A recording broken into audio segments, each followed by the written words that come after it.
Hello guys, नमस्कार। मैं अनिल और आप देख रहे हैं हमारा YouTube channel Neel Kamal classes. तो अभी हम पढ़ रहे हैं एटॉमिक फिजिक्स। एटॉमिक फिजिक्स में हमारा टॉपिक चल रहा है बोर मॉडल्स। बोर मॉडल्स में हमने पिछली क्लास में पढ़ चुके हैं फॉर इनफाइनाइट मास कंसीडर करके, जो वेलोसिटी है, रेडियस है, टोटल एनर्जी है, यही सब डिस्कस किए थे।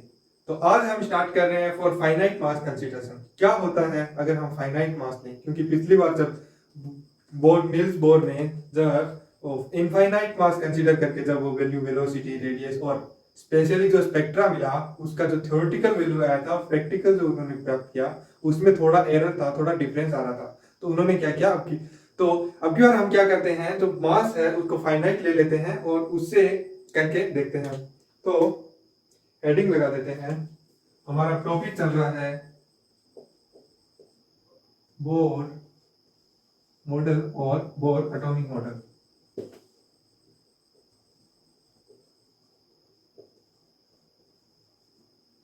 जिसमें हम पढ़ रहे हैं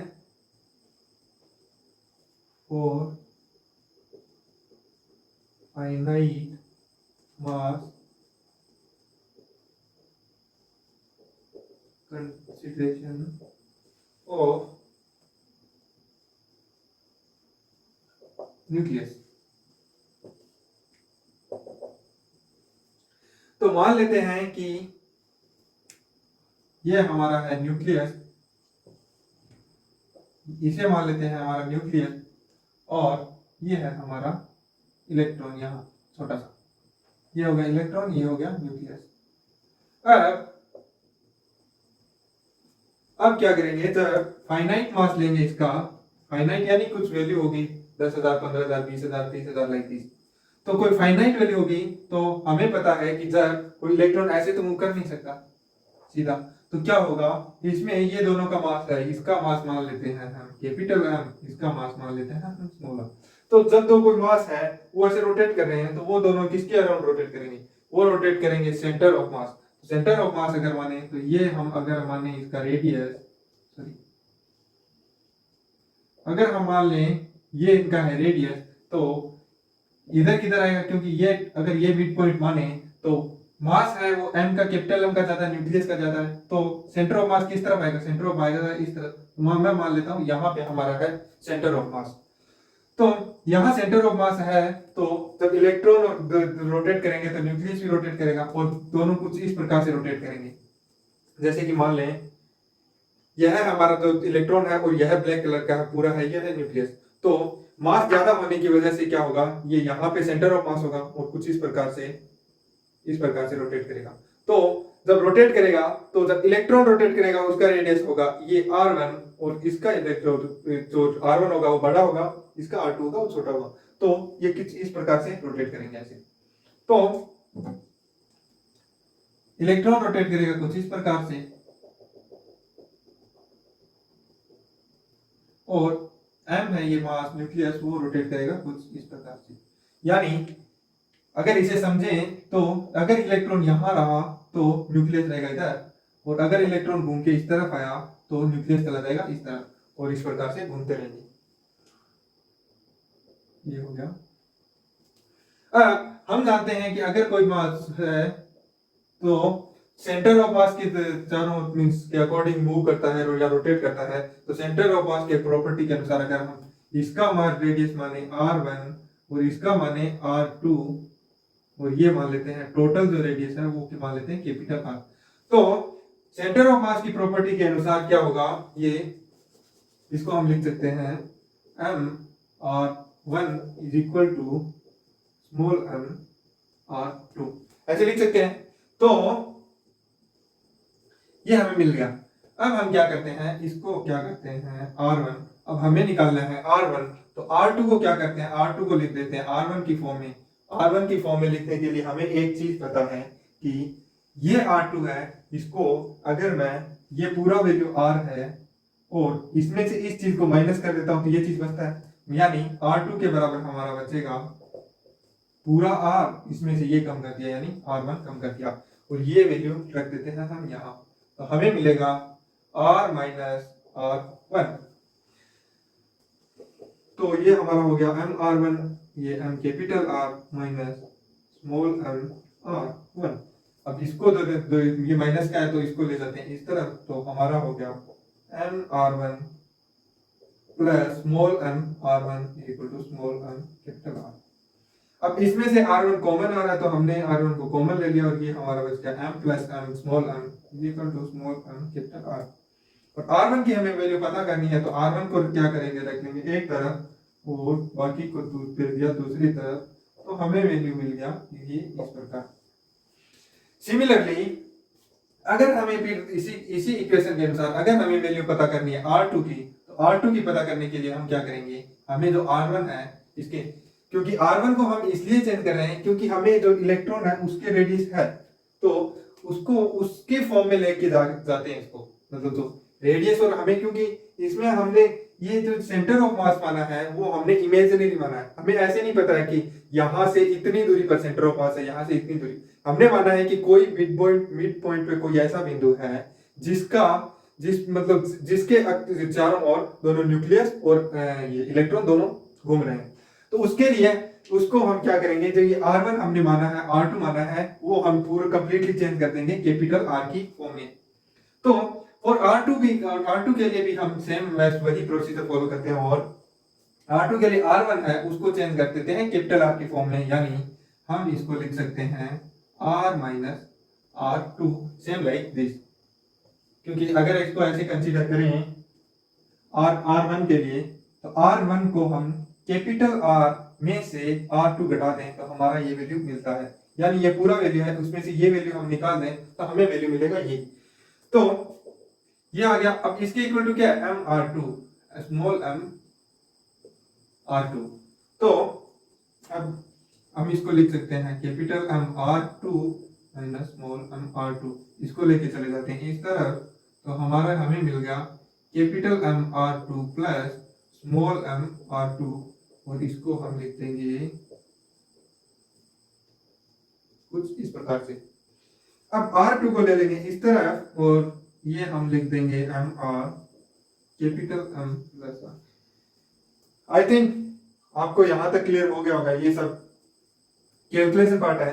अब हमें मिल गया r2 का वैल्यू और इसको भी क्या करते हैं, हाँ ये रहा, हमें मिल गया r1 का वैल्यू। अब हम क्या करते हैं, अब हम सेंटर ऑफ मास कैलकुलेट कर रहे हैं, तो हमें जो सेकंड पोस्टुलेट थी उससे हमें क्या निकालना है, momentum.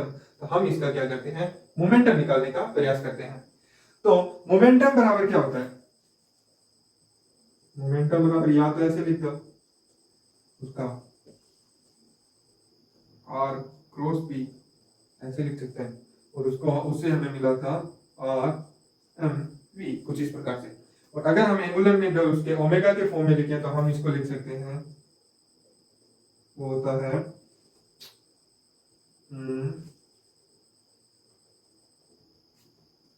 m omega r square, yes इस ऐसे। तो हम क्या करते हैं, हम इसका मोमेंटम निकालने का प्रयास करते हैं।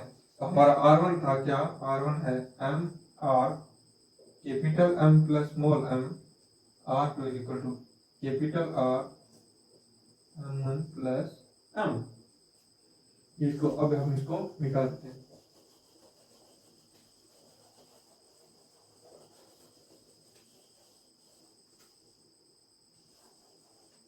तो मोमेंटम बराबर होता है m ओमेगा r स्क्वायर। तो अगर हम उससे निकालें, एक बार इसका मास का निकालते थे, एक बार इलेक्ट्रॉन का, दोनों का और ऐड कर देते हैं, तो हमें इलेक्ट्रॉन का जो मिलेगा वो होगा, तो ये हो गया 4m omega r1 square plus m omega r2 square. अब r1 स्क्वायर हमें पता है वो इक्वेशन नंबर 1 से, तो ये हो गया हमारा,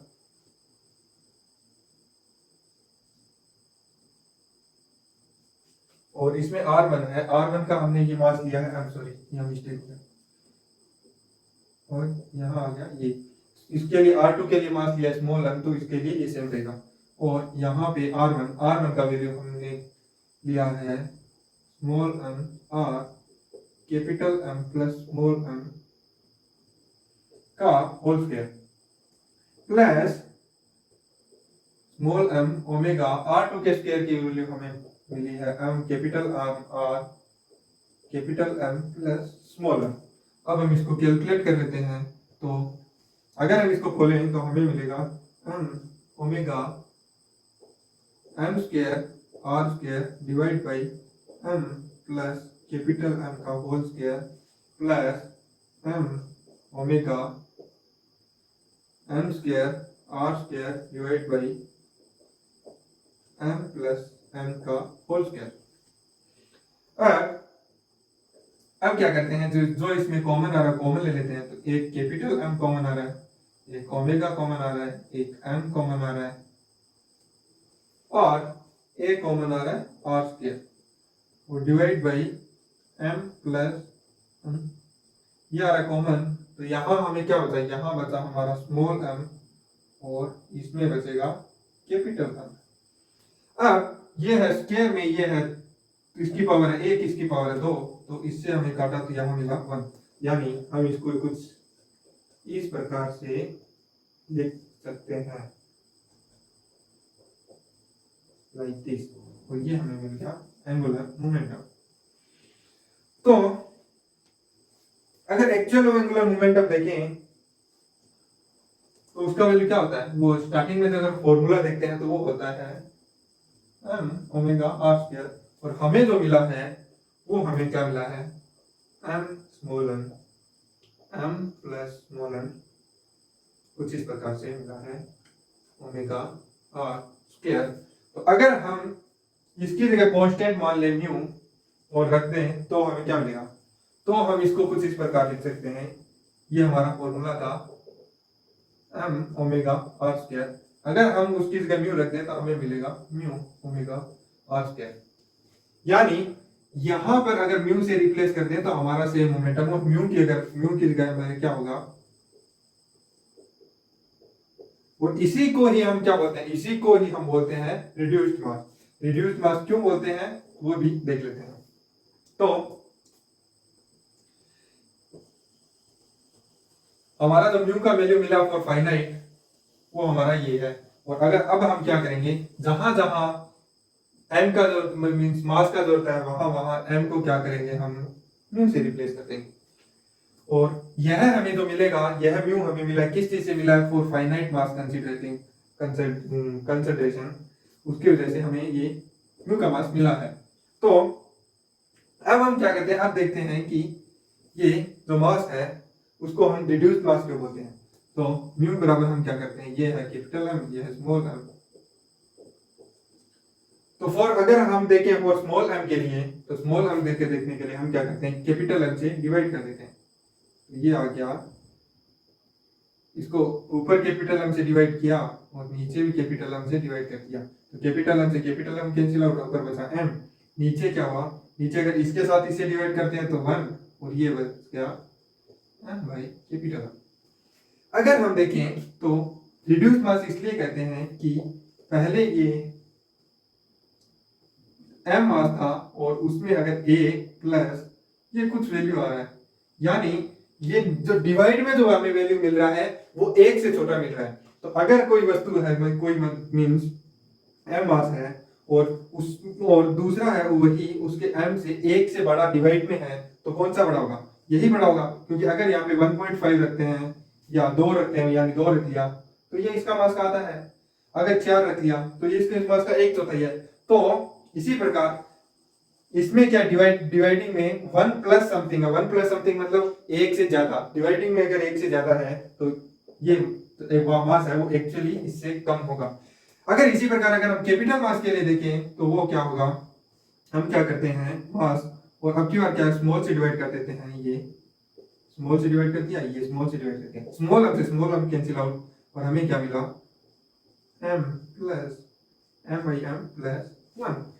यानी अगर हम कैपिटल M के लिए देखें तो भी जो कैपिटल M का एक्चुअल वैल्यू है उसमें डिवाइडिंग में कुछ एक में कुछ ऐड होके आ रहा है, मतलब 1 से बड़ी संख्या आ रही है, यानी 1 से बड़ी संख्या डिवाइडिंग में मतलब एक्चुअल वैल्यू से छोटा। तो इसलिए हम इसको बोलते हैं रिड्यूस्ड मास। अब हम देखते हैं